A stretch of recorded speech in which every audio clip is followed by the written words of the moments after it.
My name is Gerald Schroeder. I have a, thank God, a strong science background from MIT, Massachusetts Institute of Technology, bachelor's, master's, PhD, 7 years in the physics staff, seen a whole range of atomic bombs detonated, moved to Israel, met my wife, Barbara Sofer, a great writer, and then teach Torah and science. So luckily, I'm lucky that I have the two that come together. And one of the questions that I'm asked as a scientist is, how can a scientist really believe that there's something that we refer to usually as God? You know, is this metaphysical whatever acting in the world or producing the world? And the irony is, the question's really a non-starter. Science has in fact discovered God. And you can talk to the hardline atheists and they will say, it looks like science has indeed discovered God. And how would that be? Well, if you take the trouble of going to the web and there type in WMAP, the initials for a satellite, it's a diagram that shows the development of the universe from the creation over time. It's a timeline. Every word on that diagram comes from the NASA site. It is the condensed knowledge of the scientific community of how the universe created and how it got to where we are today. Each of the lines, the vertical lines, is another billion years.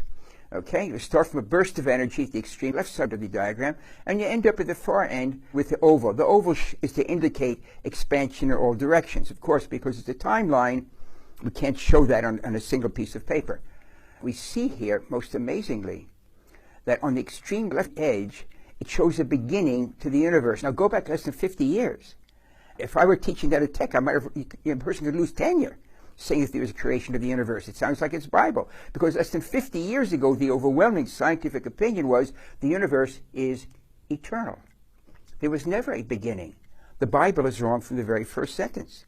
And then we discovered, suddenly, Arno Penzias and Robert Wilson, the Bell Labs in New Jersey, the northeast of the U.S., discovered the echo of the Big Bang, the energy left over, which George Gamow, 60 years ago, predicted that if there had been a universe created hot and small, it would have exploded, and the energy would get more and more dilute. And Penzias and Wilson, these Arno Penzias and Robert Wilson, discover this energy that had been predicted overnight.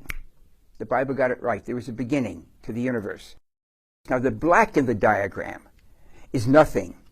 It's not a vacuum. Vacuums are within that diagram, within that cone of expansion. Vacuums are empty space, and space is something.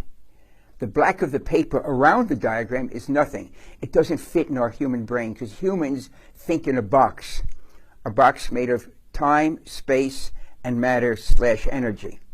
No human, as clever as they might be, as expansive as they might be, thinks out of that box. So when we say outside that diagram is nothing, we can use the words, but we can't conceive of nothing. It doesn't fit in the human brain. How are we going to have this idea, is there a God or not?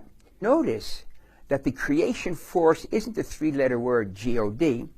If you look at the words carefully, it's a quantum fluctuations. That understanding was first brought down by Ed Tryon, brilliant human being, in the journal Nature, almost 40 years ago. The universe allows creation of something from nothing, provided you have the laws of nature, quantum fluctuation. Tryon realized, and he published in the journal Nature, one of the two leading peer-reviewed journals in the world, that you can create something from absolute nothing, provided you've got the laws of nature, quantum physics and the laws of relativity. In other words, the laws of nature. So look what science has discovered. We can create the universe from absolute nothing, provided we have the forces of nature. Now, the laws of nature, the forces of nature aren't physical. They act on the physical. So if they create the universe, that means they predate the universe. So now we have a set of forces, we call them the laws of nature, that are not physical, that are able to act on the physical. They create the physical from absolute nothing. And they predate the universe, which means they predate our understanding of time. Put that together, it sounds very familiar. If you haven't noticed it, that's the biblical definition of God.